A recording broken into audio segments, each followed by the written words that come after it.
Steve Vignani here for the Astor Auctioneers Great Texas Mopar Horde Sale Event.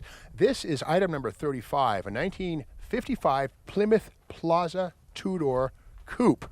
It's one of a whole bunch of 55 Plymouths. In fact, there's 4 of them right here that'll all be sold. 4 doors, 2 doors, automatic sticks. But this one's kind of neat.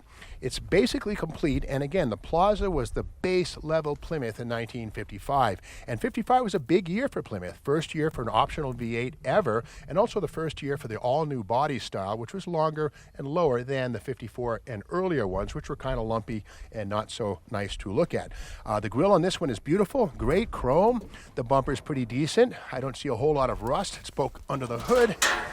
And yes, although you could get the Hi-Fire V8 277 cubes, this one has the 230 cubic inch flathead 6, which again served Plymouth and Chrysler and Dodge from 36 through 59. Manual drum brakes, of course, manual steering. This was a pretty austere daily commuter. Does have a heater. We can see that against the firewall. Let's take a peek through the window if we can open the door. Okay, the door is locked, but if we take a peek inside, this is a 3-speed manual. The shifter's right there on the steering column. It does have an AM radio, but if we look closely, those 2 chrome buttons on each side of that rectangular center, those are buttons. That is an aftermarket Motorola add-on radio. So rather than spending the $45 for the AM radio from the factory, the owner of this car, or maybe the second owner, purchased the Motorola accessory radio at the parts store and put it in. So that's a pretty rare old piece right there.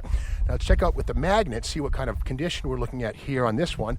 And while I see some bubbling happening on the front fender, a little bit right there, that's pretty typical stuff. You know, it's otherwise original paint, no efforts to fix that rust, which is good. I'd rather see this than putty and Bondo and all kinds of mystery.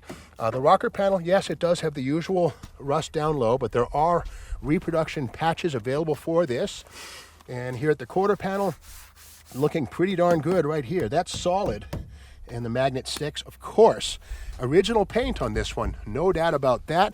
I love the painted rims, 15-inch rims with the original Plaza base level poverty caps in the middle. Quarter panels on this one, very, very nice. Super solid. Let's take a peek inside of the trunk, see what kind of goodies we find. And here we have here, the dealership sold it was Perkins, Colorado Springs, Colorado. That's the original dealer sold this car. And inside the trunk, okay, the trunk looks pretty decent. The original trunk mat is still here, the original spare tire. Look at this, a vintage Dunlop tire with the 15-inch rim. Let's have a peek underneath, see if there's any secrets. I don't want to tear this any worse than it is, but we can see here, yeah, the body-colored metal. I don't think this is very rusty at all, if at all. Let's have a look here underneath this. And yeah, oh, look at that. Body-colored metal. No rot on this one. That's sweet. License plate says Colorado, 1995. Last time this was on the road legally. Around this side, the quarter panel looks equally nice. Down here, a little bit of a dent. But again, I don't see any rust. The magnet sticks really well. Original light blue paint. Down here, a little bit of bubbling happening. But again, I'd rather see this than somebody's, pile of plastic filler. A little bit of a body scrape here. And yeah, again, this door is locked. But otherwise, nice solid car, small rust here. But what we have here is a car that you could either get running again with the 6-banger, or again, because it's a body-on-frame car, you could take this body, fill in the patch panels, make it sweet again, paint it, and then mount it on a Roadster shop chassis with maybe a Hellcat engine, independent suspension, and turn it into a resto rod. But again, this is lot number 35, a 1955 Plymouth Plaza two-door original paint. They're only original one time. Bid accordingly.